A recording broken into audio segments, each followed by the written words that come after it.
What's going on? Welcome back to smarthelping.com. So today I've had some requests for doing a zoo slash park aquarium financial model. So I looked into it and it turns out, it's got some pretty unique revenue logic that actually might apply to a whole bunch of different types of businesses. So I went ahead and did it. So this is actually going to be mainly the wordage and everything is geared toward a zoo or an aquarium, but it probably could be modified to any kind of park as well, and you'll see why once we go through. So I'll quickly run through each of the tabs and explain it. So first of all, the index page just shows each tab and a description of it. Definitions, the video will be here once it's done. Control tab, so this is where you're going to define the actual year you're doing the starting the operations. You always put the first day of whatever year, even if construction and everything else and nothing's happening until let's say 8 months into the year. That's fine. This is going to show a clean 5 year period starting with the first day of year one. Is the cleanest way to do financial forecasts. So that's what you'll see, and this will define your the months that come into all the drop downs. Next up, you'll see the amount financed, which is a hard-coded figure that you can enter if it applies, and like taking out a loan from a bank. And then this will show the remaining funds uh, that you need or surplus if you have got enough funds from everything else. And I'll show you all the different ways you can define funding sources for your startup costs and all of that. A few notes. So researching zoos, one thing we don't really need to worry about with logic is animal, uh, like zoos trade their animals and they don't exchange money for them because I guess there was a law passed in the U.S. in the 70s regarding like the buying and selling of animals for zoos, and at the end of the day, zoos trade animals between each other and there's no buying and selling. And this was like kind of to help against poachers trying to, go hunt animals, kill the parents and find the babies, sell them to the zoos, all that kind of craziness. So this prevents that. Now there are things like, let's say there's no pandas and a zoo wants to go buy a panda from like the government of China. That can happen, and the terms would be negotiated between the government and the zoo. But there's no, individual citizens that are involved in that. It's just, the government, um, and then the zoo. Also, most zoos, now I haven't researched a ton of this, but it seems like zoos are pretty much nonprofits. So they're filing, 501(c) documentation, and that's going to affect some of the terms of this model.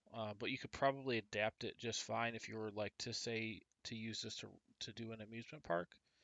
You could use all the assumptions, and you'll see as we go through them. But that probably would be fine as well. Uh, but as we get into it, you can decide.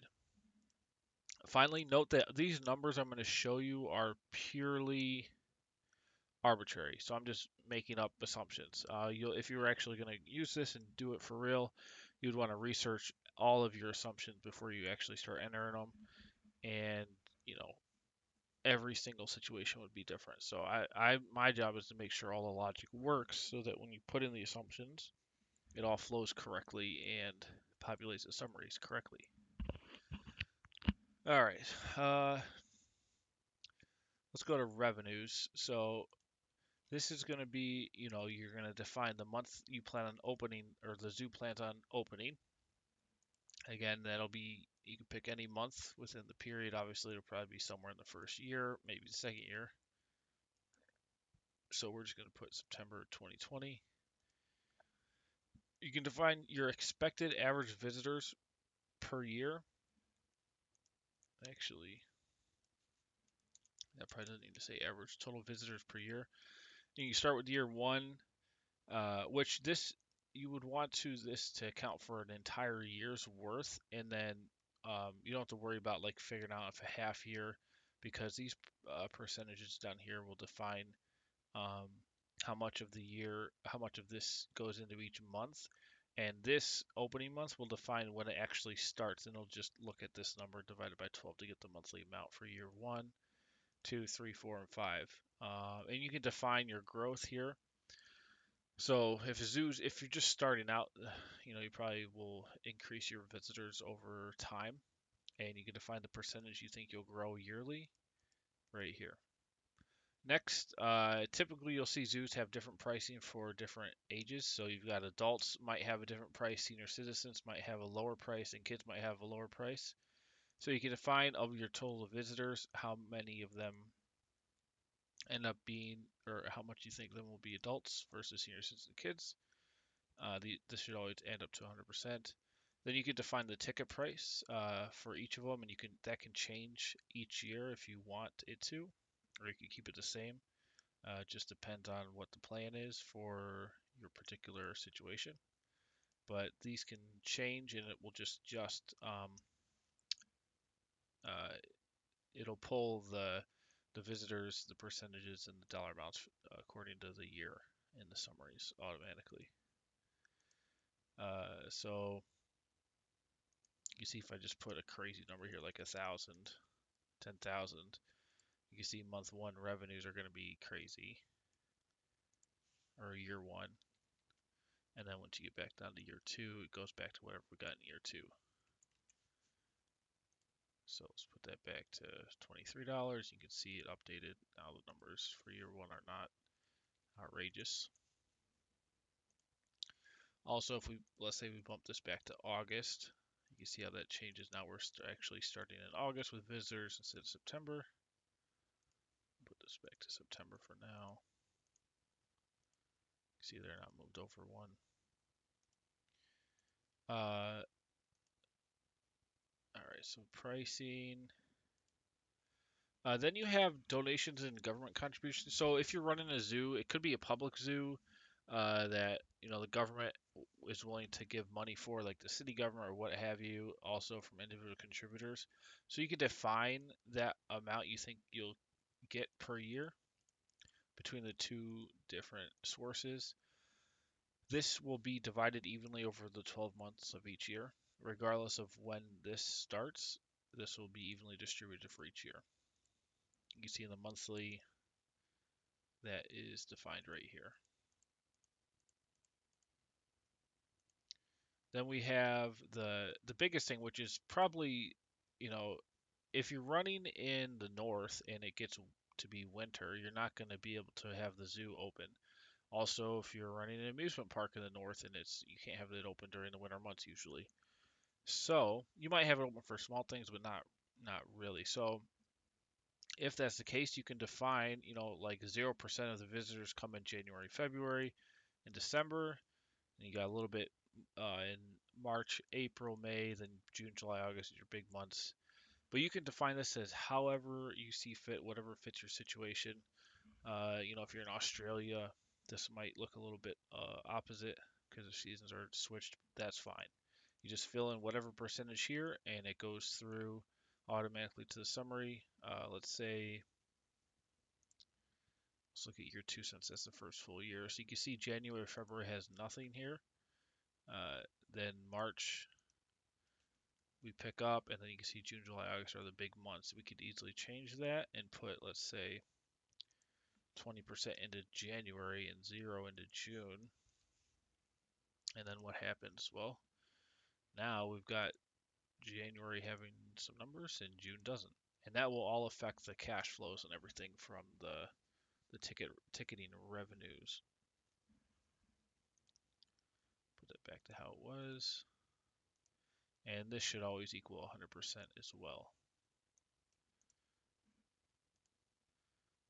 And if you haven't been able to tell, you'll edit all cells that are in this shade.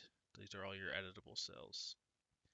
Then you got special events, so you might have different things going on during the year that are like a higher ticket price, but you might not have as much traffic to them. So you can define the amount of events you have per year, the attendance per event, and the ticket price, and then that will automatically populate a an annual figure for special events revenue, and then that's going to be taken. I've done some complex logic here, so you can see there's 4 slots, so you can define how many months this event happens for, or let's say these 3 events happen from uh, in here. So, for example, right now it says three events happen between May and July, or yeah, May, June, over May, June, and July. So it's going to split the 2.4 million evenly over the 3 months. You could also put like one in May. You could put one in July and in September. Skip a month, and you'll see on the monthly detail what happens is you've now got. Well, that's month 1. We didn't start revenues. Wait, no, that's year 2. So May, July, September. You can see for year 2, May has 800, July has 800, and September has 800, adding up to 2.4 million as defined here. And you can see this could be 2 events spread over this time. It'll just be less money. Or you could do, let's say we only do it over May, July. So you take that out, and now look, it's spread evenly from between May and July. So some interesting logic there I've never done before, but it's useful in figuring out, the best way to forecast what could happen in this type of organization. And this would impact when revenues hit as well. So you've got your special events, then you've got a gift shop, and this is, some zoos may, they might not run the gift shop, and if so, then you can zero this out. But if they do, and it's part of their uh, incoming cash, the logic is you define a percentage of the total visitors that purchase something, and you just determine the average price per item and the average cost of goods sold per item, COGS. And based on that, you'll see in the top here, we've got basically that is its own unit of revenue, visitors revenue, and then cost of goods sold, and then the actual gross profit that the gift shop is producing, and that's going to flow directly to the total cash inflow here. And I'll go through this a little bit more in detail at the end. The last piece of revenue would be individual contributions from the onset. So you might have people, philanthropists or what have you, that give you money because they just want a zoo in their community or they want to help out. So you can do up to 5 different contributors or contributions. It doesn't necessarily have to be a separate entity. Just there's 5 different slots here. You can put the total amount that they contribute, and that's obviously going to affect this remaining funding needed. If we zeroed out the debt, which we did, and we zeroed out all of this, then it would tell you how much money you actually need here. It says 10 million. That means you need $10 million to have enough cash to at least get this off the ground according to all the assumptions. Let's say you get 15 million. Then you see this is a minus now. That means you have a $4 million surplus or $4 million reserve essentially. And so that you can play with those numbers and see, what fits what you're doing. The next tab is your exhibit assumptions. So there's 10 modules here, but every one is the same. So if you look at, would be 1 here, and you simply determine the month. So there's basically 10 different exhibits. We're assuming here that it's a zoo, so you've got animals that are going to move in. So you define the month that they are going to come in, and based on when they start coming in, these costs are going to populate. So we've defined 3 different types of costs for the animals: a per day cost, per month cost, and annual. This is because maybe you have like 1 year costs that are, they're shots. They got to get them once a year. So it's easier to put that in here than trying to do math divided by 12 or 365 to figure out how much that is per day. So there's one-time annual cost per animal here. There's estimated monthly cost. This would be like food, or anything that is directly related to the amount of animals. Um, so you could do monthly here, and you can even do day if it's easier to do like a daily amount of food you need per animal. And anything that doesn't you don't need, you can just zero it out, and it will not calculate. And then over here at the end, we do calculation that just looks at um, the animal count times their total daily cost times their monthly times their annual. And that'll get you, you can see it's doing times 365 for the daily, 12 for the monthly, and then the year is just doing it one time times the number of animals. So you get your total per year amount that is going to be for exhibit 1, and then the per monthly we can just do here, and that's what's going to pull into the monthly summary for that type of cost. And again, so this would only start happening when you have the animal's move-in date, which you can pick at whatever date. There's two other components for the exhibit costs. One is the monthly upkeep. So this is like anything that is not directly related to animals, or it might be, but you might want to not do it on a per animal basis. You can just put here, and this is going to be your monthly cost. So whatever you put into here, it'll add up, and it's going to say, okay, this exhibit 1 costs $815 a month for whatever you enter into here. That's going to be added on top of these monthly costs here. And so you want to make sure you're not double counting things. If you accounted for it in this part, you don't want to put it into here and vice versa. Then finally we have construction. So this is where it gets pretty interesting for other projects as well, as you can define, the different costs directly related to constructing the exhibit, the start month of that construction, and the month it's going to take. And then based on that, you get a period from this month to this month that you have these costs going out from. Now, you obviously don't, well, you want to make sure you don't have your animals moving in before your construction is planned to be done. So you always want to watch that because this is a manual input here. And this is based on, the months you enter here and the start of construction.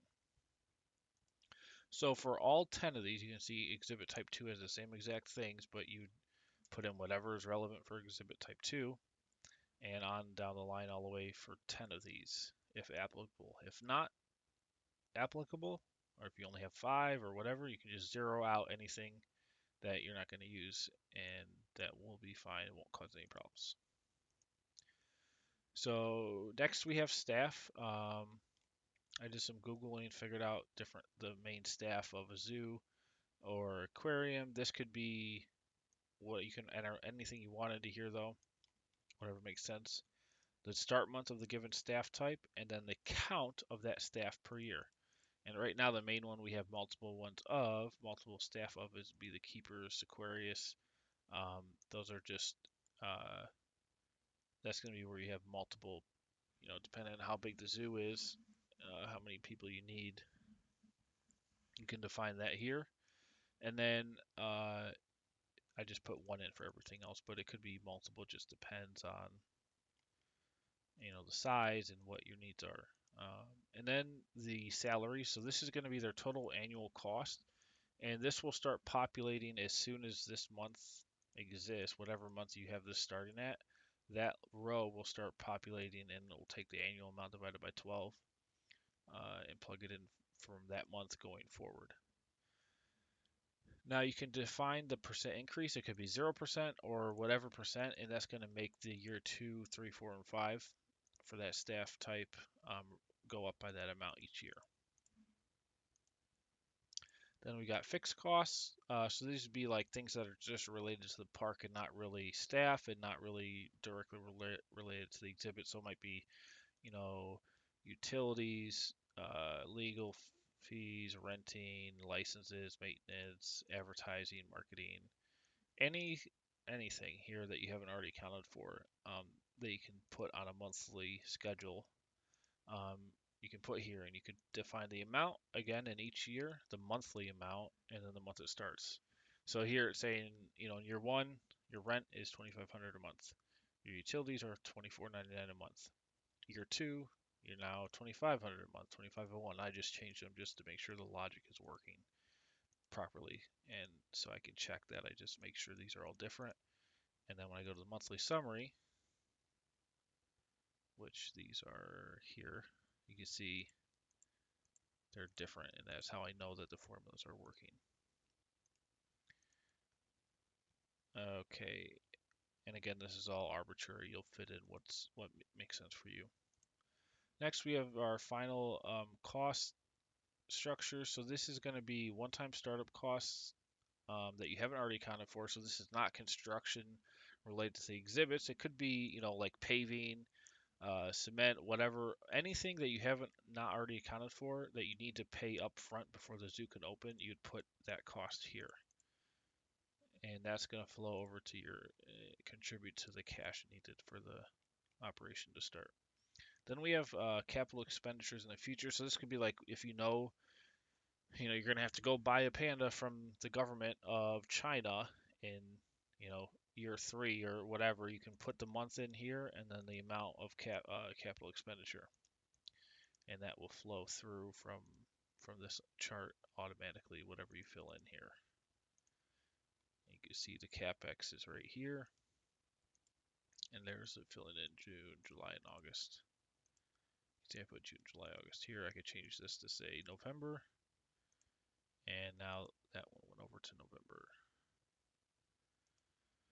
All right, so finally we have debt. This is just you put the terms of the debt and the month that starts. That's going to define when the proceeds come in and the debt service starts. You'll define everything here for that except for the financed amount, which again gets defined right here. So if we put like $1 million here, you'll see that populates and the schedule automatically populates with a general principal and interest loan, and that will automatically flow here and contribute to the cash flows that we calculate. All right, well that's all your assumptions. So if you've listened to all this, you've gone through all that, you know how generally where to start when you're doing your modeling here. We went through most of the monthly summary. I've done groups here on the side, so you can kind of group it. If I hit 2 up here, or I'm sorry, if I hit 1, it'll group everything that I have grouped. So you just see the main line items instead of, if I expand it, it's a bit tough to see everything. But this is where all your assumptions flow to, and it shows, on a monthly basis, what is the total cash flow. So you see in year 0, we have total debt proceeds happening, your one-time contribution. So this is like 15 million from donors right at the start. Here's your startup costs. The other big one was construction.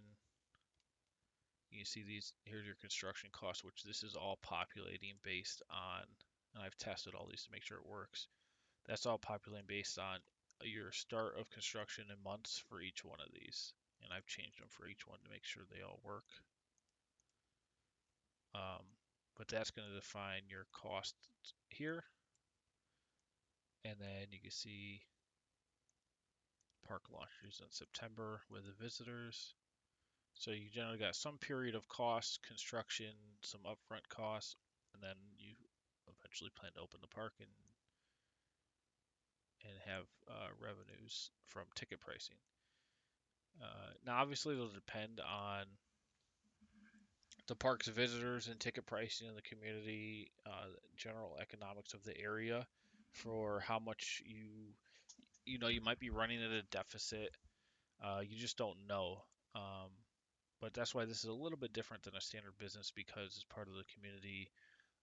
Typically, there's funding from outside entities like governments and just donors. Alrighty, so then after you add all of that together, we get a monthly aggregate cash flow for the whole 5 years. And you can see it starts to get positive once the park gets rolling here with ticket pricing. And the big months are obviously the months you have the most visitors. And then I've aggregated all that together in the final row, which tracks basically your running position of cash. And so it looks at your starting cash amount after paying for all the upfront costs, and then does your monthly net burn or cash, basically your net cash in and out. gets added to whatever your previous cash amount was, and that tracks over time. So this says over time,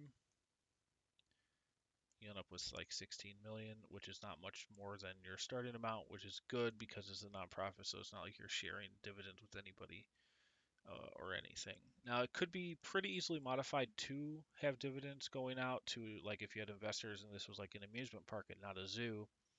Uh, all you really need to know is what this final cash flow figure is, and you could build it off of that. But this is, the most important thing is having, all the cash in, all the cash out of the project itself. So that's the monthly summary. The annual summary is the exact same thing as the monthly. It's just on an annual basis. You see, we end up with 16,115, which should always be the same as the monthly end, which it is 16,115.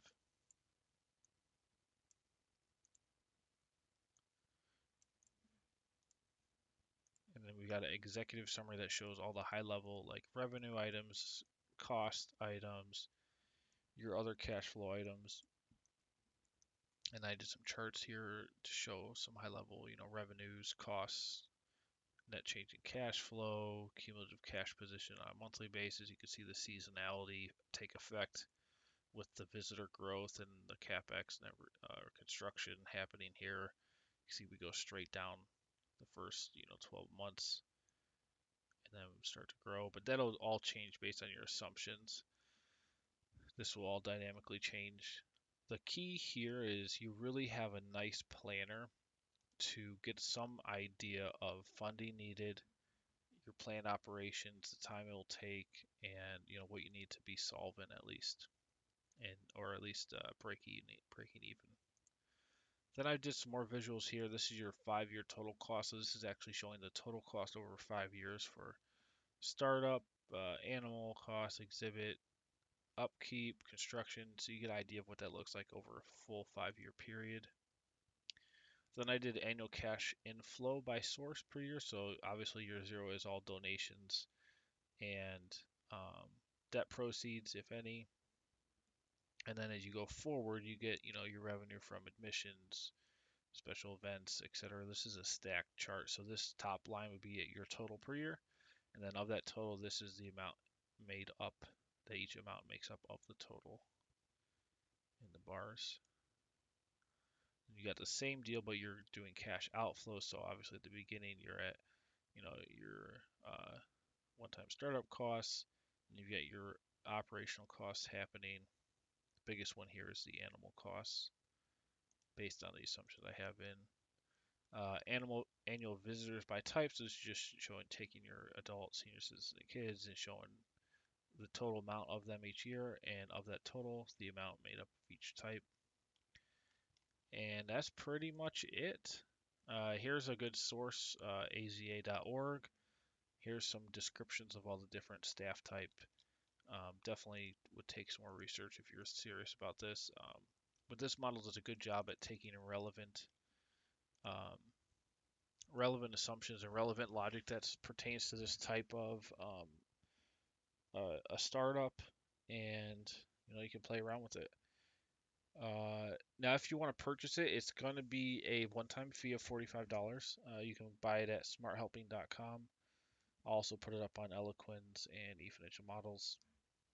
It's going to be just a one-time fee of $45, no matter where you buy it. And if you do buy it through smarthelping.com, I'll send it manually to you. As soon as I see the purchase, you'll get it right after that directly. If you have any issues, you can email me at jason@smarthelping.com, one word. And I guess that's all I got for you. See you on the next one.